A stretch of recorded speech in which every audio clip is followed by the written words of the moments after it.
Welcome back to another week here on Instigating with Clarkie and Drury, brought to you by our friends at Coolbet Canada, the Listowel Squash Courts, Listowel Vision Care, and See the Game. We also appreciate our friends over at Hanover Raceway, whose season wrapped up last week and a very successful season for them. We appreciated their support all throughout the horse racing season. We are very excited to have a great friend of the show back on, Steve McAllister with the Parleh. Mr. McAllister, how are you? How's your summer been?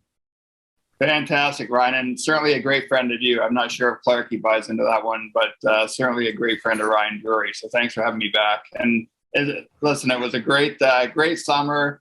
Typical summer on the shores of Lake Huron. A little bit of golf, a little bit of beach time, a little bit of work. So it's been fun. Although we the three of us didn't get a chance to get together, so that's a bit of a downer for me.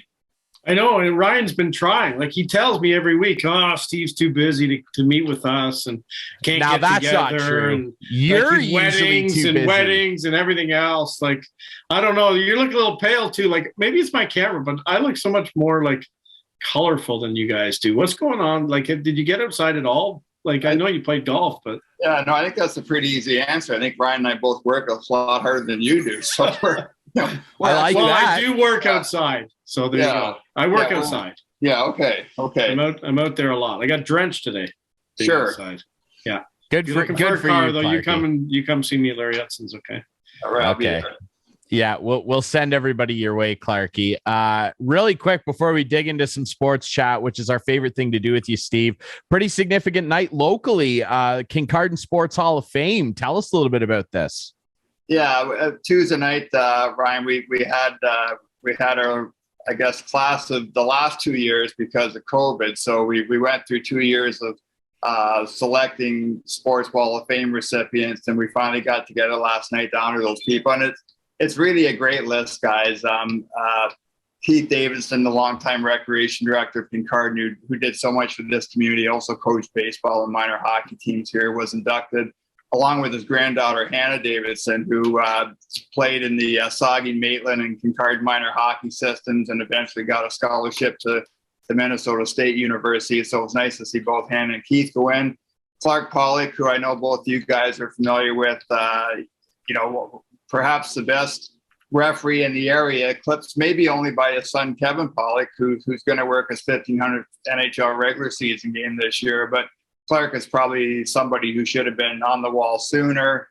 Earl Farrell, who started the Legion Track and Field Club in Port Elgin, I think 35 years ago, the late Earl Farrell, and is responsible for so many outstanding track and field athletes coming from this part of the world. Really interesting pick, Kirsten Groves, who's a Kincardine woman who's working in the front office for the Atlanta Falcons now, someone who, when they're attending Wilfrid Laurier University, found a passion for football, and she's parlayed that into a professional career, which is just a great story. Dave Dunlop, who's coached minor baseball, minor hockey, and been involved with Special Olympics here for years. And then the late Herman Young and Frank Pierce. Brian, you might not be familiar with Frank, but Frank was the guy who sharpened skates for almost every hockey player in Kincardine for decades. And then Herman Young, who was a mayor in this town. He was a counselor. He was the organizer of the Young Canada Pee Wee baseball tournament when it started, 40, 50 years ago. Herman's one of those special people who did so much for the community again, and we lost Herman during the pandemic. So anyway, it was just a great night. Great to see a lot of familiar faces, and I'm very proud to have played a minor role in it as a member of the selection committee. Really incredible list of people, eh? Does the selection committee understand your great track record, Mr. McAllister? You've been, there. You've been like every big media outlet in Canada. You have a referee shirt. You do some refereeing. You coach. I think Ryan and I need to start a little bit of a campaign here. A campaign to get you in the Hall of Fame there at Kincardine. Yeah. Thanks, Chris. I know we chirp each other a lot on this show, but I know that we're good friends, and we've been friends for an awful long time. So that means an awful lot coming from you. And Listen, I'm very, very fortunate. I'm on a wall of fame at my high school back in Prescott, Ontario. I was inducted into the Brockville Area Sports Hall of Fame, I think 10 or 11 years ago now, and really cool for me to be in there with my father and his twin brother, my Uncle Les. So I've been recognized, and the great thing, guys, about the three of us working in this industry, there's certainly lots of perks along the way. So I'm actually quite happy to be able to come back here and do something nice for the community and help recognize people who have meant so much to the people here for a long time. I'm on the wall of distinction at Humber College. I don't know if you guys know. I knew that. You did? Yes, I did. Deservedly so. Wow, very good. There's a Hall of Fame there. George Strombolopoulos and a whole bunch of other guys are in the Hall of Fame. I haven't made it that far yet. Strombo should be on the Hall of Fame. I might not now, but it is neat to get recognition, and it's kind of a one day, Steve, we'll be at Drury's inauguration as president, probably. If we can get this podcast through 2 more years, guys. Drury's he's a slam dunk. Sure, yeah. This is a very distinctive show. It deserves honoring, doesn't it? We should start our own. Yes, our own Wall of Fame. Yeah, that's a great way. Immediately. Yeah, that sounds like something like that Kanye West would do and induct himself first or something. I like it a lot. Yeah, we'll talk about it. We got things in the works, don't we? Speaking of in the works, Steve, of course, doing great work with the Parleh. Some changes though recently to the newsletter, which I know you have a big hand in, and a new podcast as well. Tell us about that. Yeah, I don't want to bore your listeners too much, Ryan, but we too late. Yeah, I know. I saw you nodding off when I came on this Zoom call. We rebranded the Parleh newsletter back in July just because we felt Mark Silver, our founder and CEO, and I felt we needed to separate church and state a little bit. I mean, the Parleh is a business where we're, as you guys know, we're doing video content. We're helping a couple of sports books with social media content, and the newsletter really looks at the industry, and sometimes it's a critical look depending on what the news is. So we just felt it was important to rebrand it, and it's really worked in our favor because we've added about 300 subscribers since the rebrand happened in July. So I think it's people when they see the Parleh as a newsletter, they wonder what the hell's this. But I think Gaming News Canada resonates a little louder. And then, as you guys know, we've been doing these Twitter Spaces events, I guess, for the better part of 18 months now. Every Thursday afternoon, we get a small group of people on and we talk about what's going on in the sports betting world. And Mark had the idea that we should turn that into a podcast 2 weeks ago. So we created this Gaming News Canada show, and it's available on Apple. It's available on Substack. So we've got this podcast now, which is an hour of industry insiders talking every week. And I've tried to bring kind of the same structure that you two have brought to this show, and schedule some guests and just make it a little bit more formal, and hopefully take that event and get it to a bigger audience. Clarky, did you hear that? He took notes from this show. I don't know if we're. I don't know if we're. Yes, boy, it's a what compliment not to episode do. here. I think they're the notes he did. What not to do on a podcast. No, you got to. Yeah, have fun, that's right? mostly That's what we're all about here. Fun. Gotta have fun. Well, yeah, we have fun. I will say he's probably writing down notes from your side of the screen. Don't do Clarky bracket. Yeah, That's not true at all. I know it's not. I was gonna say, how many appearances did I make here before I finally gave you guys a compliment? I know a lot. Way too many. Way too many. But and we had Alan Davis on. I'm sure you remember Alan Davis from the Fan, Steve. We had him on last week, and talking about the media landscape nowadays and how sports radio seem to be thriving in the USA. Because most of the stations are owned by broadcasting companies. And that was his big, point. And it's just, not to get into it too much today, because we did a lot last week, but when you compare, sports radio now and podcasting, it's kind of flooded up here, isn't it, right now? Yeah, Chris, I mean, we're going to sound like a couple of old guys sitting in rocking chairs, but I couldn't agree more. I think I drove to Toronto this week, and I tried to listen to sports radio Monday morning on my drive in, and I'm a sports fan. I'm a sports media fan, and I found it really tough to listen to. And there's an obvious lack of investment in sports talk radio today. I've been telling people for the last 3 or 4 weeks now, since the Lisa LaFlamme debacle and Stephen Brunt leaving Rogers, that the best thing that could happen to sports media in this country right now is for Sportsnet and TSN to be bought by somebody else. Yep. I don't think it gets fixed until you do that. And it's funny, like your old station, and I don't want to mention any names because it's disrespectful, and these people are all doing their best. But I truly believe that the morning show, The Fan, hasn't been the same since Don Landry and Gord Stellick left. Mm-hmm. And how long ago is that now, Chris? Is that 15, 20 years? Anyway, Stellick's been with NHL network radio for at least 8 or 9. Well, they weren't there when I left in 2001. Right. So that's 21 years ago. So more than 20 years ago. Yeah. And I just, people try to reinvent the wheel, and I just thought Gord and Don had a great chemistry for a morning show. It was fun. It was irreverent. Those guys got a lot of mileage out of those Sam Mitchell interviews and having John Gibbons on, and it was everything that morning radio should be. It should put a smile on your face. And like I said, I sincerely believe they've never been able to replace those two guys. No. Well, and John Gibbons now, he just launched his own podcast, the Gibby podcast, and more competition for us. But I'll say this, with the way John Gibbons was, such a gregarious, outgoing guy who was not afraid to say what he felt in the media. Especially you think of like the old Tulo clip and everything like that.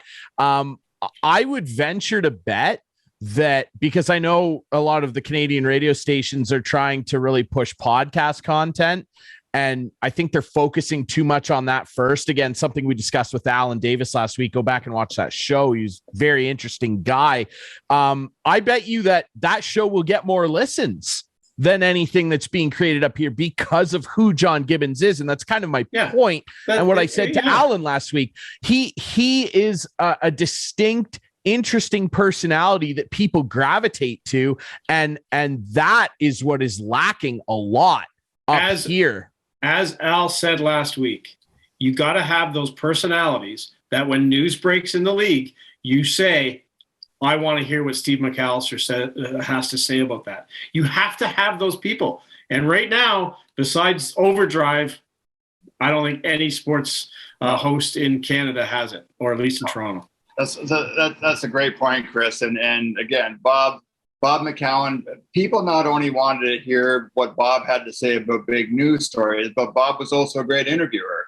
And I also, when Bob was with Brunt, those two guys were both great interviewers. And that was just great sports talk radio. It's funny, I did a webinar on Tuesday with the Canadian Golf Journalists Association, or Golf Journalists of Canada, I guess it's called. And talking about the changing media landscape. And one of the questions at the end of the session was about local media, and I was saying that it really worries me these days, losing local television stations, local newspapers, local radio stations, because if you don't have local journalism, who's going to hold people accountable?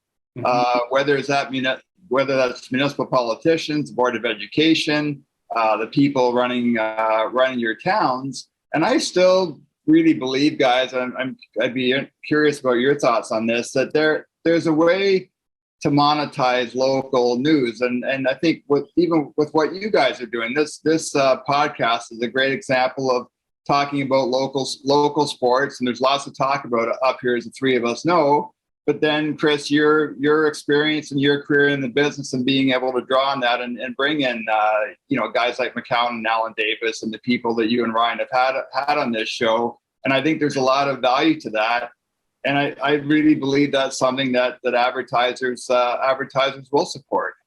Gosh, we got to clip that out, Ryan, and send it to all our potential advertisers. Right, I'm gonna clip that. Clip that out. More wisdom from our friend Steve McAllister. Now, but it's true. I completely. You're agree absolutely with you. right. I agree, Stephen. And I mean, working in the local media as I do, I mean, I'm still, employed by Blackburn Media. I'm still covering this area in a journalistic sense. The sports side of things, sure, is what I'm most passionate about. But it is dwindling. And even in the coming up on 7 years I've been at CKNX, I remember, first starting, and I mean, just within our own walls, the staff has been annihilated. COVID didn't help, but it started before then. And I used to show up at events and there would be like 6 or 7 other journalists there with me from this local paper, this other radio station. Now, like if I show up at events, I'm lucky to see 1, maybe 2 other people, like if that. Like it is disappearing, and it's unfortunate. Like the people, we talked about this last week with Alan too, like people don't want to take risks. The people in charge of some of these media companies, they don't want to try and invest in something new that's not tried and tested. They don't want to try and take a risk and put money into it unless they see immediate returns. And that's a problem, because no good idea ever spawned from something where you immediately turned it around into a money-making machine. And that's all anybody cares about now. That's my take on it. I don't know how you guys feel. I think you're right, Ryan, and it's, to me, it's twofold. There's been, and again, at the Sports Wall of Fame event last night, I ran into Steve Young, who, has had a long career in broadcasting. Left CTV News in London last year after about 30 years in the industry. But Steve was talking about starting his career at CKNX Radio and Television and being able to cut his teeth and make mistakes. And I had the same experience coming to Kincardine in 1981 and working at the Kincardine News. I mean, I was allowed to write a sports column. I covered council meetings. I was a photographer, but I made lots of mistakes, but was given those chances to learn. So I think it's hard for young people in the business to develop again. And then I think on the other hand, there's a real propensity for media networks to throw people into something when they aren't ready. And a great example for me of that is what Sportsnet did with Anthony Stewart and Hockey Night in Canada. I think Anthony is a guy who one day could be a really good broadcaster, but putting a guy who's only been out of the NHL for 1 or 2 years on arguably the biggest sports show in the country, that's really difficult. And it kind of feels to me like you're throwing someone to the wolves when you do that. Yeah, Steve. I worked for Rogers, as you know, for 6 months, and I don't want to get too much into it, but it's quite the organization. Can I say that? And like going through a couple of other opportunities there that I thought I might have had along the way, and like just people get involved. It's too big. There's too many people with their paws into everything there, and it's amazing that they do. I mean, sometimes good things in my mind. I think all their broadcasts should be revamped. I was thrilled to see Cuthbert go there, but there's still some people who I think they need to revamp a lot. Let's just put it that way. I don't want to criticize too many people out there, but Ryan knows who I'm talking about. And like, you know what? Yeah. And like the local thing, like this has not happened to me here in Midwestern Ontario, but just wanted to bring up a little story. Ryan can even convey it if he wants. We were at the Listowel Cyclones Arena and the Kerr Memorial there rink last Friday. And Ryan, what happens? You want to tell the story? Oh yeah, that was an interesting exchange. Yeah, I think it speaks to how much you can maybe see the impact of local media. Of course, Steve, you were a guest on our former show that we used to host called MWO Sports. You're on there numerous times, and we appreciate that. And of course, it briefly ran on the radio station for about a year. The station didn't really see fit to renew the contract with our sponsor at the time, which is fine. Let it go. still with our friends on Whiteman TV, who we're very appreciative of. And an older gentleman walked up to the two of us standing outside the Listowel rink and said, "I recognize you guys. I loved your sports show. How come it's not on the radio anymore?" And it was kind of like oh, wow. Like it was found an our listener moment. No, we found them.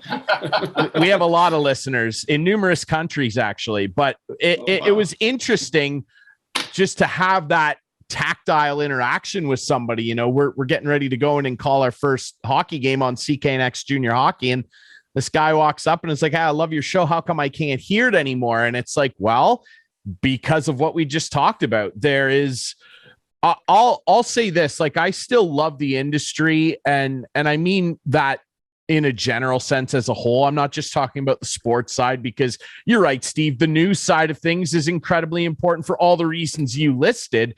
And if we lose that, get ready, because then people will be screaming and wondering where all the coverage is and where the stories are. You know what I mean?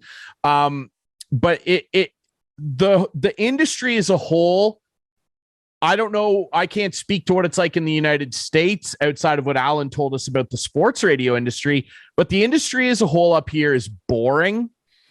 It's lackadaisical and it's uninventive.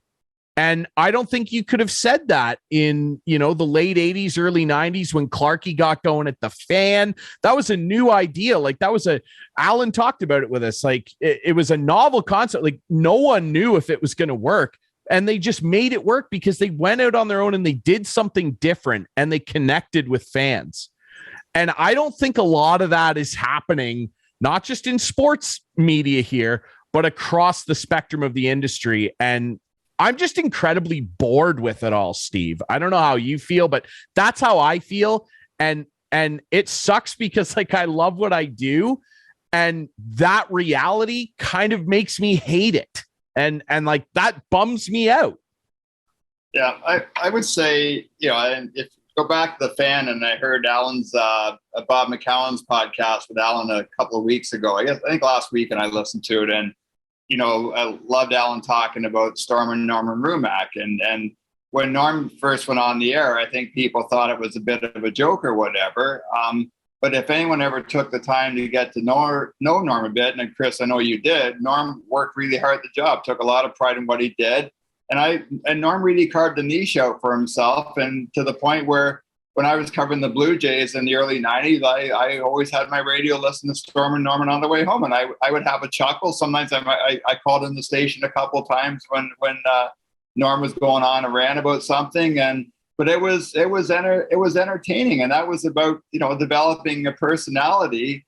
And to me, it's a little bit sad that there's not room for a guy like Norm Rumack these days, because Norm was an incredibly passionate Toronto sports guy, and rather than listening to Calgary Sports Talk Radio or U.S. Sports Talk Radio in July, I'd rather listen to Norm Rumack for 3 hours on a Wednesday afternoon in July. Mm-hmm. It's funny you say that. We had Norm on the show a good while ago. You should get him back on, because he actually just started a new podcast. And I listened to the first couple episodes, and like, they're really good because it's Norm and he's just able to be himself. And I think, he's carved out his own thing here. I also love Norm because he's a big Chelsea FC fan. Go Blues. But it's interesting because I think that people now have this perception of media like, I've got to create my own thing and make my own show and make my own, like, that's why we're doing this, Clark. I mean, let's just be, blunt about it, because of the story we just told. We carved out on our own and wanted to do this because we're passionate about what we're doing. And the people that are passionate in this industry and care about, in this vein, sports talk and trying to entertain people and have good conversations with whoever it may be, somebody local, somebody national, it doesn't matter. Entertainment is entertainment. And the staleness of the industry is kind of at the highest levels, all the way down to local, killing it a little bit because people don't care for that. You know who gets like all the views? People like Fuzzy on YouTube, the baseball commentator. Baseball doesn't exist. Steve Dangle. That's where people gravitate to. And it's sad that those people have to kind of have this perception of, well, I can't make it anywhere with these bigger companies because the investment's not there. They don't care about me. But here's my question. And Steve, you might have better insight. Can these guys make money doing this? I think it's really tough, Chris. I mean, I think there's, unless you're Spit and Chicklets, and again, the success of Spit and Chicklets, let's not forget, like, if without Barstool Sports, it's a really, really good high probability that Spit and Chicklets isn't the success that it is today. And they got that marketing dollar support. I think we've seen the success that Ryan Whitney's had with the New Amsterdam vodka. That doesn't happen, I don't think, without Barstool Sports. And I think for Dangle, it's been those. He's an exception. There's lots of guys out there doing podcasts and trying to do their own thing, and it's tough to make money. You look at it, like Ken Campbell's another great example. I mean, Ken's been one of the best hockey writers in North America for years. Controversial guy, but good reporter. He's done great work on this Hockey Canada scandal. And Ken's trying to, he's charging $60 a year for a subscription now on Substack, and that's a tough grind. The one thing, if I can add, guys, is just put on my Sports Media Canada president's hat. Where I'm not sure when the show's coming out, but tomorrow, Thursday, we're announcing our class of 2022, our Achievement Award recipients. We're going to do the luncheon in November for the first time in 2 years after the pandemic. And this year's group of recipients is really outstanding journalists. And I think all three of us agree that there's still a lot of good people working in this industry doing really, really good work. And all three of us have friends. And Chris, I know you and I have friends still working at Rogers, working at TSN. And, I hopefully this doesn't come across to the listeners and viewers as three guys, crapping all over the entire industry, because there is a lot of work being done. But at the same time, I agree with the both of you. I think it could be so much better. And to your point, Ryan, it's a lack of passion from the top. And, it's become plainly obvious that the people who make the decisions at both Bell Media and Rogers, they don't really care about media. They don't care about sports media. And that lack of passion is really hurting those businesses. So should I keep my cell phone charged tomorrow when you call the winners? Like, I would, I think probably you could, if the battery ran out and you plugged it in like 2:00 tomorrow afternoon, you'd be okay. There, Gary. Yeah, another year gone by. I'm trying to let you down easy, but okay, fine. I agree, and I don't want people to think like we don't think that there's good talent out there. There is. It's just I think that even some of the good talent that you see on those stations is choked a little bit because they could do more. Like, and you hear some of those people like be guests on podcasts, and they're so much more, interesting and outgoing than they're maybe allowed to show or given space to show on the main network. And again, it's a unique problem in Canada because I think that Bell and Rogers, to a large degree, care more about what the bottom lines look like and what everybody's cell phone bill costs, more so than they care about how good was Sports Center tonight. How good was That's Hockey or Hockey Night in Canada or whatever. I don't think the people that are ultimately in charge of decision-making, I don't think that that's the first thing that they think of, which it probably should be when you're running a media corporation. But I digress. Let's talk about some actual sports here, Steve. And you kind of brought it up, the Hockey Canada scandal. Obviously, some news breaking today. Rick Westhead, one of the best guys out there, breaking that there's going to be some more subpoenas and some more hearings coming up. I believe the first one's scheduled for October 4th. This is just a continuous train wreck that we just cannot stop watching, mostly because we're all being forced to. This is a huge dilemma, and I don't know where this ends. Scott Smith and his board seem dug in. They do not want to leave. They think they're in great that they're the people to do this and lead a new age forward of betterment. And it's just not true. What's your opinion on all this and the latest, machinations that are going on there? Yeah, the only way that change is going to happen, Ryan, is if money talks, and it's if Sport Canada continues to withhold funding from Hockey Canada. It's if the sponsors continue to withhold funding from Hockey Canada, and if TSN decides that there's a loophole in the contract, and they find a way to back out of the contract as well. That's the only way I believe that change is going to happen.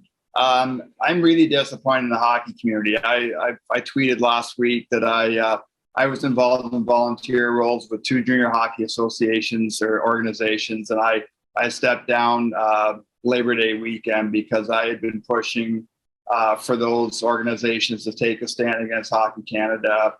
They didn't want to do that, and I didn't want to be part of it. I've been very vocal on Twitter. I think I'm with you. Scott Smith and the board of directors have to go. It was such a middle finger, I think, to people like Sheldon Kennedy and others when Scott Smith showed up in Denmark at the World Women's Hockey Championship and was on the podium handing out gold medals. And it's another middle finger to hire a crisis communications company. Again, parents paying their money to Hockey Canada for them to go out and hire a crisis communications firm to try to save jobs. It's disgusting. It's despicable. But change is only going to happen if the money stops flowing. Yeah, it's unbelievable. And yeah, for Scott to show up in Denmark, like that was, who is tone deaf enough over there? I mean, if anything, that just showed a further lack of judgment and ability to take this organization in the right direction moving forward for not only stakeholders, but yes, the parents and players all over the country that pay fees to this organization. I couldn't believe that they let him go and hand out medals to the ladies. That was disgusting. Yeah, and Ryan, for this audience, I would just say in this region that you and Chris cover, where's the GOJHL? I mean, Brent Garbutt did come out yesterday and criticize Hockey Canada for not providing his league, I guess, and players and teams with education around sexual assault. So he did come out and say something, but I haven't seen anything other than that from the GOJHL. The Ontario Hockey Federation has been silent on this. We have a Junior C League up here, the Provincial Junior Hockey League. They've said nothing. They've said nothing about this. We have provincial associations across the country that have said nothing about this. We have the Ontario Junior Hockey League that's been silent. And one of the biggest surprises and biggest disappointments for me is that the Ontario Women's Hockey Association hasn't come out and said anything about this scandal and taken a stand here. I guess, guys, it seems to me that people feel that an attack on Hockey Canada is an attack against the game of hockey. And that's just so wrong. I mean, the three of us love the game a lot. I still love the game of hockey. This isn't an attack on the sport of hockey. This is an attack on the people who run it in this country. Simple as that. I completely agree. I don't know why people have such a hard time making that distinction. I love the game.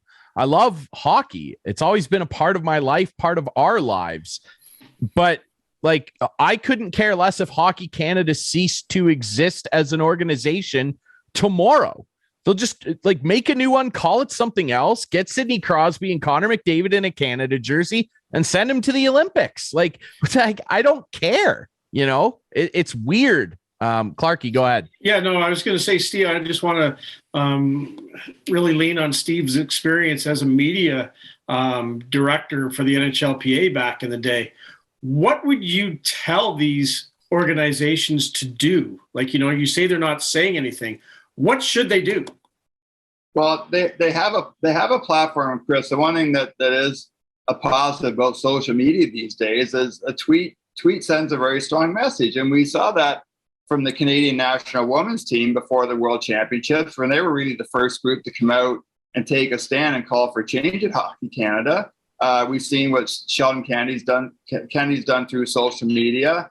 I would, if I was involved with the provincial association, and again, I'll be completely honest with you guys. I was on the executive of the Kincardine Bulldogs here in town, and I drafted a statement from the Bulldogs executive a month ago. And I took a little bit of what was in that national women's team statement, blended in what the Bulldogs stand for in our community, our values, and we called for change. And I couldn't get the Bulldogs executive to post that on their social media channels, and that's what prompted me to walk away. Yeah. And again, I wish the organization well. They've got there's some good people there who put a lot of time, a lot of volunteer hours into running junior C hockey in this town. But again, I believe they're in a leadership role in this community. They should take a stand. And I don't see why they're worried or scared or whatever. Well, that's what I was going to ask. Yeah, like, why won't they do it? Like, what are they, like, what's the downside? Yeah, I think I can only assume, Chris, that they're afraid of Hockey Canada, or afraid, the provincial junior hockey won't take a stand, so they're afraid of the repercussions. But what repercussions would you take if you tried to? I said to someone on the executive, if you tried to take some kind of disciplinary action against a team for putting out a tweet about Hockey Canada, can you imagine? Yeah. The media crap storm. That's what I mean. Yeah. And so again, I think there's been a serious lack of leadership from hockey organizations across the country. And again, to me, it would seem to be a no-brainer that if Sheldon Kennedy's coming out and is calling for Scott Smith, who's a friend of Scott's, that Scott needs to step down. I think following Sheldon Kennedy is a pretty easy thing to do here. Mm-hmm. Yeah, it would seem that way. And I mean, it bleeds into other avenues too, right? I mean, we've got this thing kicking off now with Jake Virtanen in Edmonton. I thought Ken Holland's press conference the other day was embarrassing for the sport. It was embarrassing for the Edmonton Oilers. And I just don't understand, beyond some of the reprehensible things that he is accused of, I just don't understand what on earth would prompt Ken Holland, a guy who before taking over in Edmonton had a pretty sterling reputation from his days in Detroit. I don't know what would have prompted him to think that a team that made the Western Conference Final last year, if we're talking about this simply from a business and hockey perspective, what prompted him to think that it was a good idea to even get this guy's name attached to the organization, let alone give him a PTO? It's just beyond my capability of comprehension, Steve. Yeah. I'm really disappointed in Connor McDavid too. I don't know if you guys saw his comment last week. He's a piece of walking cardboard, Steve. Like, he has nothing good to say. But to say I'm proud to represent Hockey Canada, that was, again, that's the definition of tone deaf. And if you contrast that with what Cale Makar had to say, where Cale Makar said, my parents are paying, they're giving money to Hockey Canada every year, and they're wondering like what the H is going on here. Again, it's like you would hope for better from someone like a Connor McDavid, and again, you'd also at the same time you would like to see people like Sidney Crosby and Nathan McKinnon and leaders in the Canadian hockey world step up here and do the right thing.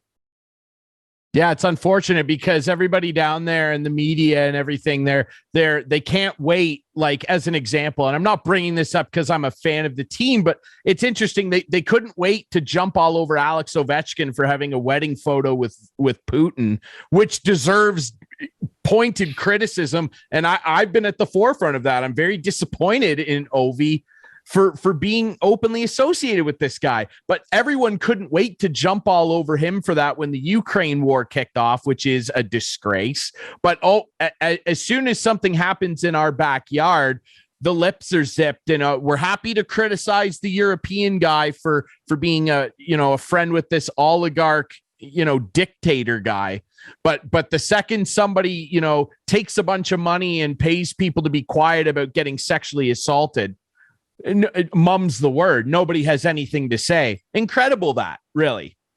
Yeah. Listen, the one thing I will say also is that Rick Westhead has been magnificent in this story. And he deserves a Pulitzer. It's ridiculous. And there's like Rick has a lot of enemies out there, and there is, unfortunately, there is a bit of an old boys network in sports media, and it's one thing that drove me crazy. And I'm not sure if this applied to you too, Chris, that back in the day when I was a beat writer and later as a sports editor, is that beat writers tended to be defenders of the game. And I would say, like, your job isn't to defend the game. Your job is to report on the game. And it used to drive me nuts to sit in the press box at the Sky Dome in the 90s and hear the baseball writers slagging the hockey writers. And then later on when I worked at the NHLPA and you'd hear the hockey writers would be slagging the baseball writers and defending the sport. And that's not your job. It's not your job. It really isn't. And on that note, I do wonder, to shift gears a little bit, we were talking a little bit off air just about, the realities of the salary cap and kind of what that's done to salary structures in the NHL. And obviously this week, Nate McKinnon, probably deservedly so, becoming currently the highest paid annual average value player in the NHL with $12.6 million a year kicking in. $100,000 more than Connor McDavid's 12.5. You have an interesting perspective on this, Steve, because of, your experience with the NHLPA and just everything that's gone on since the salary cap became a reality. In your estimation, is it doing more damage than good really for the growth of the game and really the player base? Because I don't know what this does when you're restricting so much and why they can't just have a luxury tax like baseball. It makes no sense to me. Yeah, no, the cap, it's great for the owners because it gives them cost certainty, and that's something that helps drive. It's great for some owners, right? Yeah. Some.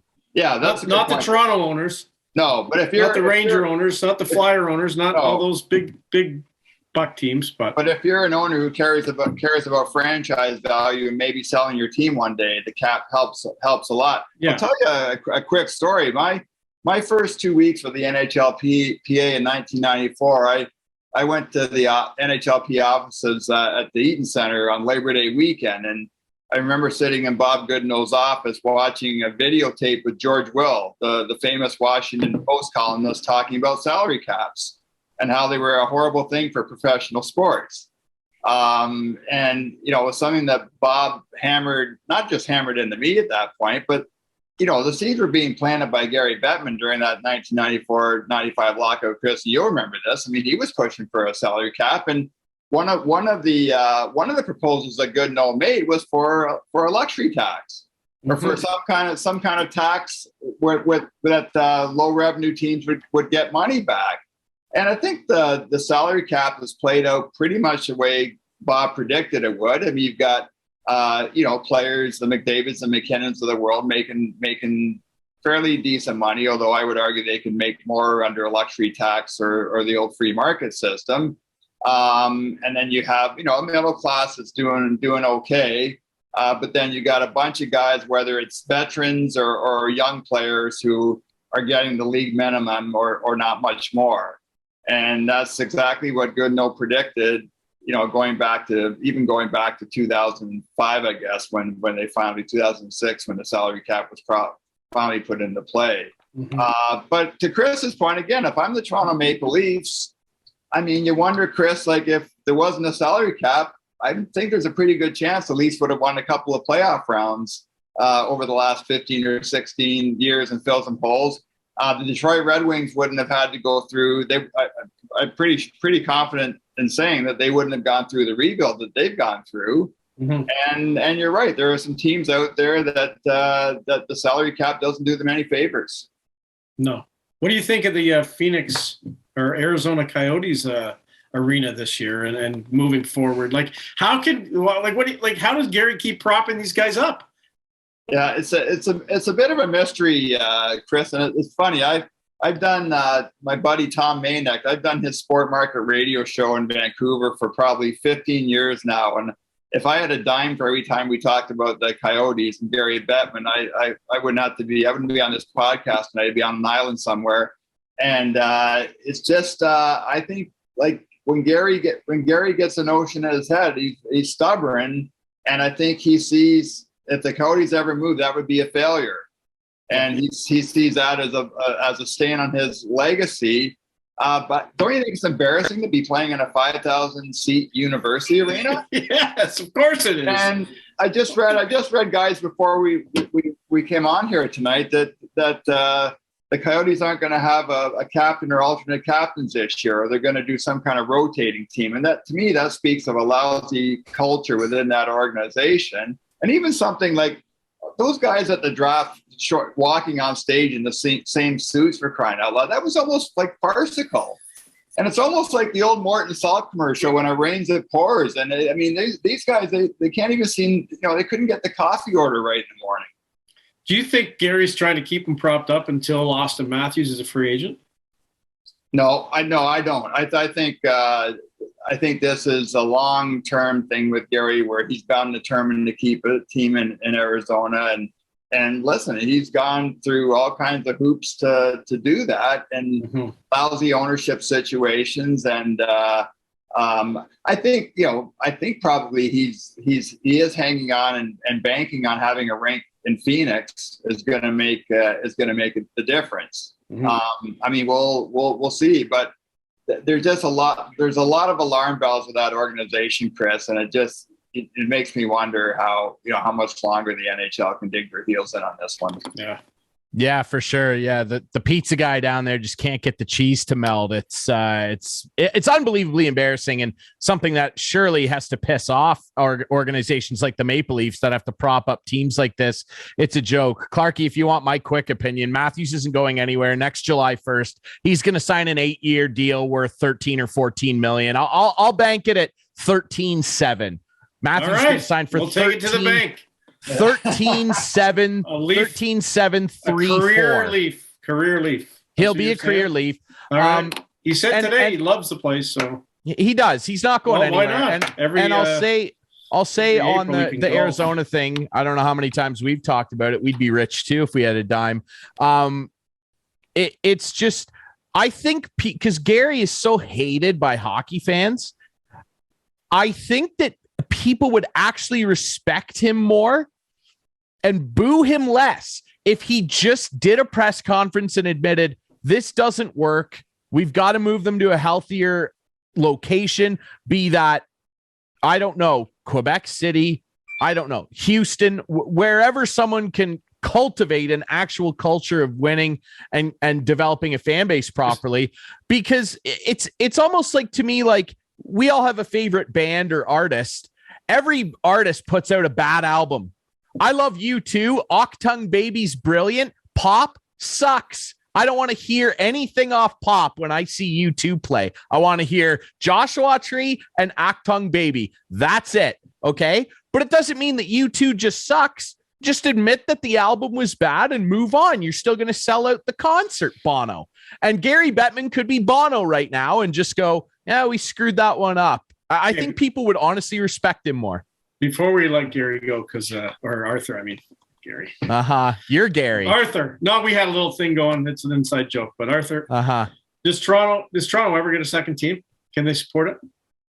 I think they can. You've got two major sports networks there. And there's a large corporate base there.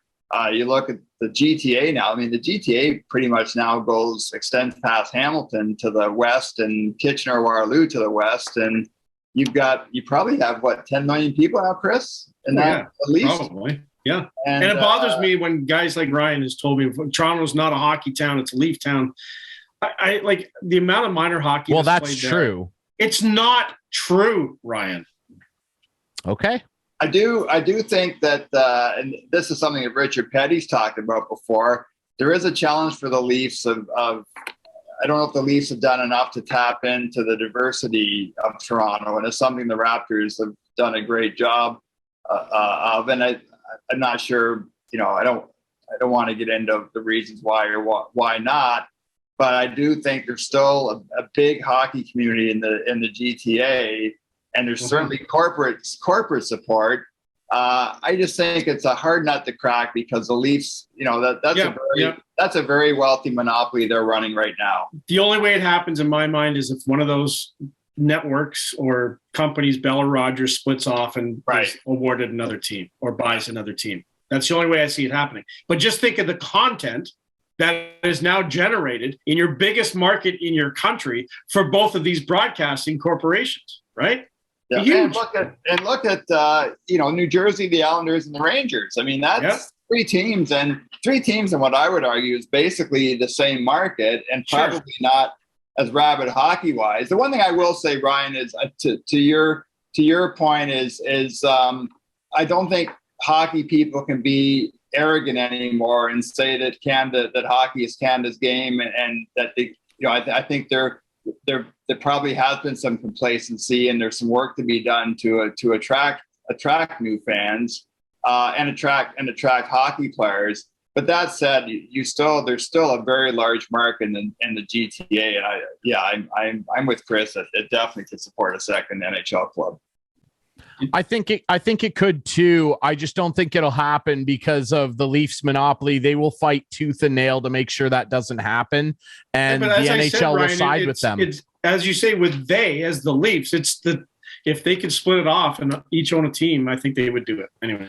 I agree with your assessment. I think that's the way it could happen. I just don't think it'll happen anytime soon, but maybe it could, simply to try and gain new fans in the means that Steve just mentioned. Like the NHL is going to have to, the old famous Billy Bean quote, adapt or die, from Moneyball. Like, look at what other leagues are doing. This new golf docuseries that's coming, the Formula One thing. Look at the explosion in popularity in Formula One here in North America. There are new opportunities and ways to gain fans. The NHL is going to have to find, and hockey at large, not just the NHL, is going to have to find a way to tap into that. Steve, we've kept you for an awful long time. We love having you on the show. You're one of our favorites. Like we said, all chirps aside, you are a great friend of the show. Best of luck going forward with everything going on over at the Parleh and Gaming News Canada. We really appreciate it. Thursdays, Gaming News Canada always hosts their Twitter Spaces. You can now find it in podcast form with our friend Steve McAllister. We really appreciate this, brother. Great. Thanks, guys. Always a lot of fun. Thank you. All right, we'll take a quick break. When we come back, going to have a sit-down chat with Ben Fanelli, former Kitchener Rangers captain and the creator of Heroic Minds, who have a new interesting partnership that just got announced with the Greater Ontario Junior Hockey League. That's coming up next here on Instigating.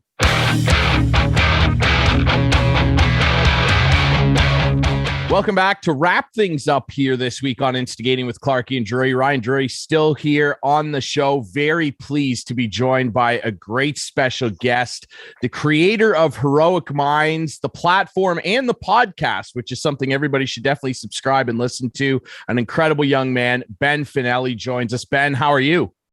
I am doing well. I'm very exciting times. It's really cool to be aligned with a league like the GOJHL, being now moved to Kitchener-Waterloo, pretty much second home.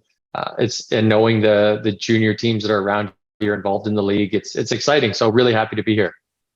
Yeah, obviously this week, a release coming from the Greater Ontario Junior Hockey League that your company, Heroic Minds, has partnered with the league. And basically you're going to be offering all the teams your platform to help improve mental health, different things like psychoeducation. Before we dig into, the partnership with the league, tell everybody who's maybe not familiar with Heroic Minds what it is and why you were inspired to create it, Ben.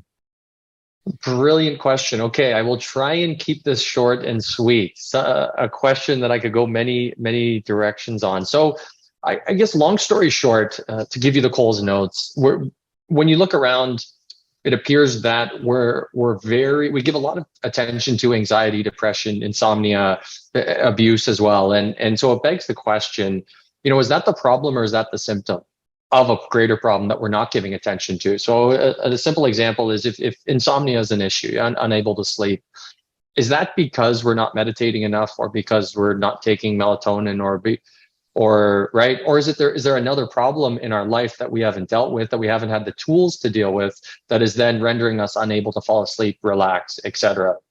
The same can be seen with anxiety.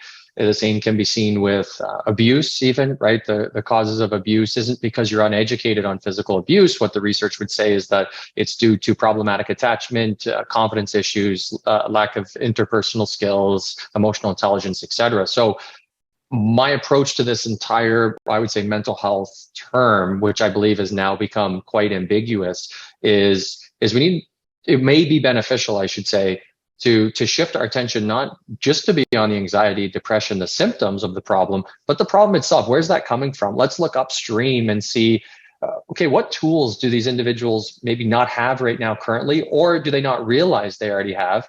Let's shift their perspective, bring awareness to these tools that they have, arm them with some tools, so now they can combat the challenges of life. So a simple example is, another way to summarize this is, we could look at it as individuals that don't have the capacity to handle the challenges of life. So do we wait till it becomes a greater problem and then focus on the anxiety, depression, et cetera? Or do we go upstream, arm them with the tools they need to meet the demands of life and limit the chances of it getting to a point where there's anxiety, depression at a level that is interfering with their life? So I think that's kind of the best summary I could give you without going on for hours and hours, which I love to do. And now what inspired me to do this is simply seeing that we're investing more and more money in this problem each year. Billions, right? The cost to our economy, society, investments increasing. Yet if you look at the data, it shows that the problem's increasing. So that's not a positive correlation you'd want to see. We would assume if we're investing more, the problem's decreasing, but we're not seeing that. So I'm thinking, okay, how do we flip the script? We know 10% of athletes reach out for help statistically. So if that's the case, how do we meet them in the middle? How do we make these topics enjoyable, bite-sized, applicable, incentivized? So I'm thinking, well, let's put it in a medium in which they already interact with content, right? So they, podcasts, social media, et cetera. Let's bridge that together, but let's fill it with content that's about life skills, communication skills, setting boundaries, relationship building, leadership skills. And then, of course, you have the psychoeducation as well on psychological tools, philosophical ideas to shift their perspective on life values, et cetera. I will get off my soapbox and stop rambling there and say I hope that did justice in giving people an idea of what Heroic Minds is all about. No, and not rambling at all. Like, this is all extremely important stuff. Obviously, our viewers and listeners know it's obviously something I'm very passionate about. We're passionate about on this show. Ben, I wonder, just specifically talking now about the agreement with the GOJHL. So the teams are going to have access to this. The players are going to have access to this. Tell us a little bit about what sort of tools and things are going to be available to players when they sign on to your platform. What sort of things can they find on there? Beautiful, beautiful. So when the user signs onto the platform or opens up the platform right now, and lots to roll out, but right now, they're going to see audio exercises that are categorized by different topics. They can also search by theme. So maybe they can search by focus. Maybe they want to improve their focus, or they could be life values. It could be leadership skills, relationship skills. They could also search by what we would call curation. So a category of episodes under strengthening relationships in your life or increasing your focus before game time. And there's a collection of exercises that they can go into. We've done our best to keep each exercise under 3 minutes, to focus each exercise such that it can be applied right away. They listen for 3 minutes, and you can even speed up the audio and they can apply it right away. So we keep it very pragmatic, if you will. And that's one thing the players will see. There's also reflections. So it would be a short paragraph reflecting on a strength that they have, maybe reflecting on a cognitive realignment of sorts, acceptance and commitment exercise, cognitive behavioral therapy exercise. That is a quick paragraph that they read, they put in their own reflection. That's another exercise that may be available. And finally, a quote of the day, a powerful quote of the day from all different viewpoints, all different walks of life, some theology, if you will, Greek mythology, Stoic approach, hard sciences, etc., authors, so on and so forth. The goal of the platform is to bring these ideas that are often locked up behind a psychotherapy session that costs a lot of money, or again, coming back to until there's a crisis, then people have these conversations. The reason for this tool I would say when you really peel back the layers of everything I'm talking about, is the World Psychiatry Association in 2021 released a 30-year study with 33,000 different patients on what the best approach to psychotherapy is. And what the study found, amongst many other powerful points, is that psychological and philosophical reflection, that doesn't mean a clinical sitting one-on-one with a counselor. That doesn't mean in a church. That doesn't have to mean just a psychological or philosophical reflection, a shift in perspective, questioning what's important in life, questioning how to approach those negative thoughts that we just continue to fight against and waste energy doing, right? To question those, so anyways, any sort of psychological or philosophical exercise, whether in person, virtual, in a group, or individual, is beneficial to 50 to 80% of people. So it made me think, wow, imagine we could get that in front of as many youth and adults as possible, where 3 minutes, even once a week, imagine that, where it's a shift in perspective on, you know what, maybe I should change the way I'm treating that person. Or, you know what, that kind of makes me angry and I've just let it happen for so long. Why don't I set some boundaries? Or why don't I try a different approach? Communication skills would be massive. So if we can arm individuals with these tools ahead of time, does it improve relationships? Hopefully. Does it improve their relationship with the game of hockey, which we know we could improve on? I lived that experience. Could it improve their relationship with family? Could it improve their relationship with school, right? I know the classic approach I went through is my mom ensured that I was doing school, performing highly in school. And if I wasn't, then hockey wasn't an option. But wouldn't it have been great if I actually cared about school because of wanting to be a higher performing individual? I never had those conversations. So that's the end goal. And again, I know I'm rambling a little bit here, but I hope that answers the question. No, that's great. And I think it's a needed platform and a needed tool. And it's something that I think is very exciting for a league like the GOJHL with a lot of high performing athletes that are, in the prime of their youth, that have a lot of things going on in their lives, that I think that this is a valuable thing that they're going to be able to have and tap into. And that's really what the point is having resources available. Now, Ben, I know, a lot of people will be familiar with your story. Of course, you suffered a life-altering injury in the OHL. You beat that. You came back and you captained the Kitchener Rangers and have gone on to do some pretty incredible things. I don't want to have to ask you about the injury. You've talked about it 8 billion times. But when you came back from that, you leave your OHL career behind. You start doing this. I remember first following you on social media a number of years ago when you launched the podcast. That's something that I'm certainly more familiar with than the actual platform here.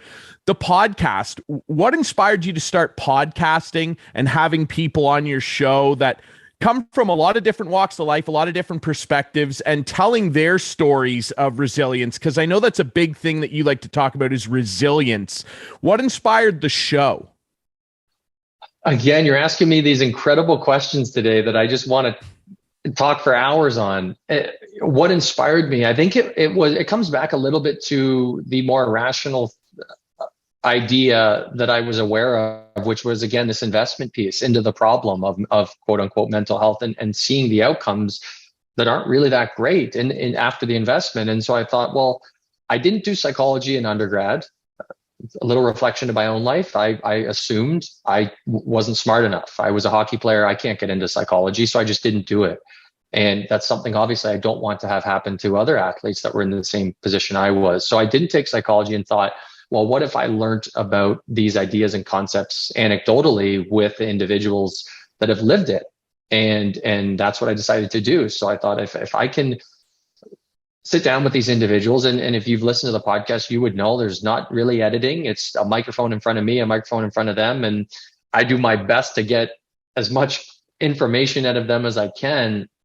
And I was just so lucky and blessed to have incredible people that have been through incredible things open up and be open and honest, which was the goal. And I actually started to realize, if you did this with everyone, and now even in the psychotherapy space that I'm in, you crack the shell a little bit or open that door an inch. Often people will continue to open up, and it feels good to talk about these things that are difficult or are housed in the back of our mind that we don't like to give attention to. So it was some pretty powerful conversations, and what kept it going, to be honest, was the feedback from listeners.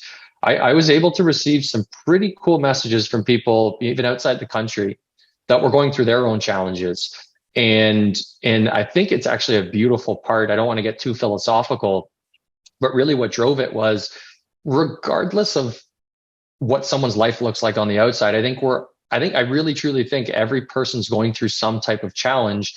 They may just do it in a different way. They may have different ways to self-regulate. They may have different resources that help them self-regulate externally. So you have this external and internal self-regulation that I think millionaires, we see the same thing. Billionaires, we see the same thing.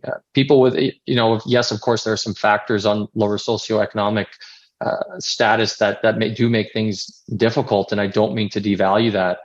I just think we all are going through something. And if I could label that in the most powerful way I could think of, and I think the most powerful way that's all societies across the world have labeled this, is heroism. It's the hero's journey. That's the oldest and most powerful story we know across cultures, across societies. The Epic of Gilgamesh is the first story we know of, a hero's journey. The cover of the Toronto Star or whatever paper it is that you get, usually it's a hero's story or a hero's journey of some sort. Our favorite movies, Star Wars, Harry Potter, etc., all versions of heroism and heroes' journeys that we're attracted to as human beings. And I think it sits well with where we're at with society right now. It's the opportunity to look out into the world. How do you beautify all things in your life? Well, often you do that by beautifying parts of other people's lives. And when you take the attention off you and put it on improving for a greater good of some sort, whether you're spiritual or not, right? This can be looked at rationally as well. I just think it's a narrative and a story that resonates with most humans. And that's what I'm trying to leverage. That's what I realized in the podcast was an underlying theme with every episode.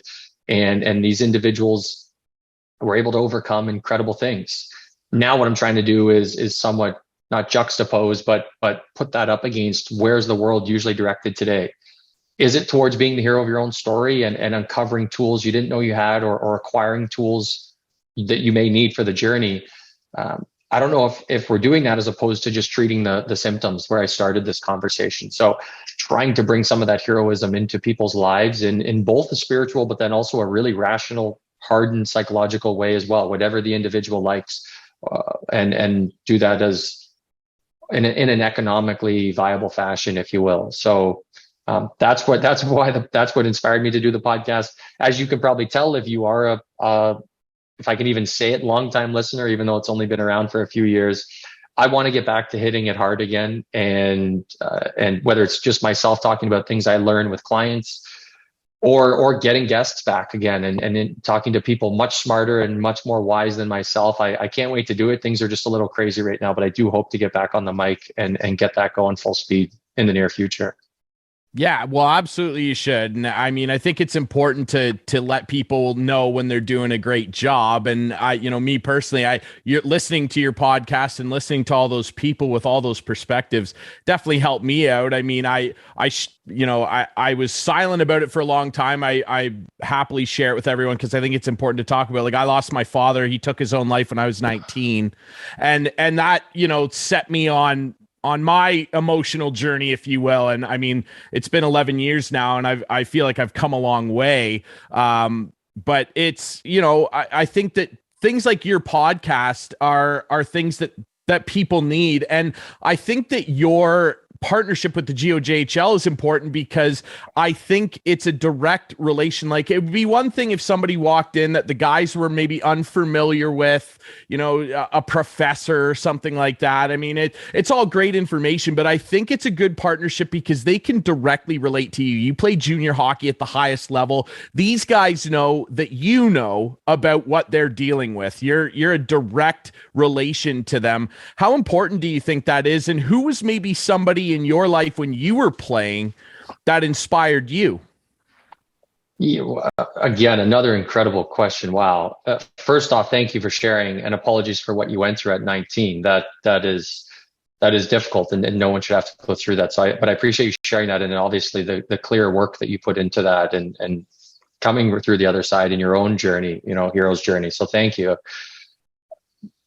There were a few people. I would say one, in relation to your question specifically, though, on the on what I'm trying to really do, which is empower individuals such that their relationship with the game is so healthy that hockey is just a part of their life, as is school, as is the relationship with their family, which then is really the root cause of this performance anxiety and the uncertainty with the game and the stress that comes with the game.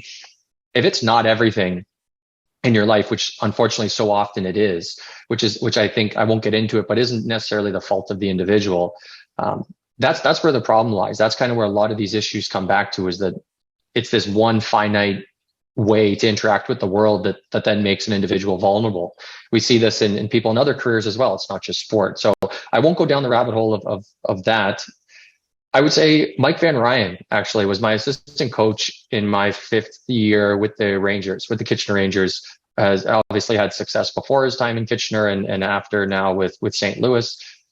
But it was interesting because when I realized I was going to move on from playing, I had about 20 games left in my OHL career with Kitchener.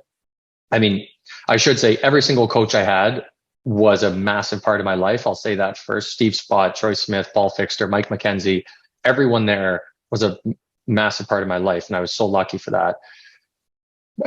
This conversation with Mike was fascinating. And then I actually had a similar conversation with Troy Smith after, who at the time was my head coach. But I remember Rhino was the first guy I told. I hadn't told anyone else. And actually that night after that Friday game, I had then told my parents, and they were relieved, obviously, after everything I went through. And there I am playing again. My mom, and even more so, right? Finally, he's not playing that crazy sport. And it's the truth. But I told Rhino, I said, Rhino, I hate to say this, but I think, I'm still going to chip in and be the leader that I can, as I was in a leadership role with the team at that point. So I'm going to do everything I can for the team for these last 20 games. But I think I don't think I'm going to pursue any pro opportunity or go on that journey after my time in Kitchener. And I said, but I'm, really uncertain about it. It's kind of this was my biggest fear in life, believe it or not. Like, that's how I lived that problem that I'm trying to help with today, if you can kind of read through the lines. And so I told that to Rhino, and he said, you know what?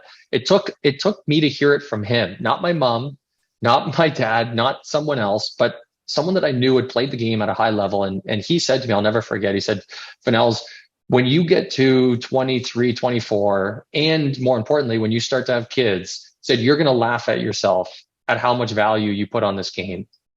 And it switched. It was like, when I heard that, I even get chills now thinking about it, because it was such a big part of my life. It felt like 100 pounds was taken off my back, because for so long it was, this is the finite way that I receive value, I feel valued, I show value, etc. And that gave me that first step outside the fishbowl of everything is hockey. And it was almost, I was just looking, it was like the world was new. Like, I could look for opportunities everywhere. I was working a bunch of different jobs. I started reading more psychology, philosophy. I got into the social venture space. It was incredible. So it was a pivotal moment. And to your point and your question, I think it did help, fortunately or unfortunately, whichever way you want to look at it, that his hockey background in some way, the ability to resonate with that, did make a difference in that conversation. And like I said, again, then I literally went down the hall to my head coach, Troy Smith, and we had a very similar conversation. And he said, hey, I'm going to support you in whatever decision you make. We'll both stay dialed in for the last 20 games. And it was more of a celebration of the journey as opposed to an end, which I think, unfortunately, so often it becomes. It's that we gave up, or we retired, or was it part of the greater journey that is so much bigger than hockey, but we don't talk about it that way? I think it'd be beneficial if we did. And that's how I was lucky enough to move on in a really empowering way. And thanks to both Troy Smith and Mike Van Ryan for that. So, yeah. That's incredible stuff, Ben. I'm really looking forward to what this partnership will yield with the GOJHL. I love the league. I love the players in it and the people running it. I think that you're going to do an awful lot of good, like you've already been doing with the podcast and your work previously with Heroic Minds. I'm very excited to see what you're going to do for these young guys. Ben Fanelli, an inspiring guy of Heroic Minds. You can find the podcast, like our podcast, on all the best platforms. Ben, I really appreciate you doing this, man. Thank you so much. This has been an absolute pleasure. Thank you so much. And I hope we get to connect again soon. Thank you. We absolutely will, my friend. All right, that's it for the show this week. Remember, you can watch us Friday nights at 8, Sunday nights at 9 with our friends on Whiteman TV. That's Channel 6 for Whiteman subscribers. Follow us on social media at Instigating Pod. And like I just mentioned with Ben's Heroic Minds podcast, you can find ours on all the best podcast platforms, including Apple and Spotify. For Steve McAllister, for Chris Clark, producer Adam, and myself, and our good friend here, Ben Fanelli, we appreciate you guys listening to and watching Instigating with Clarkie and Drury. We'll be back next week.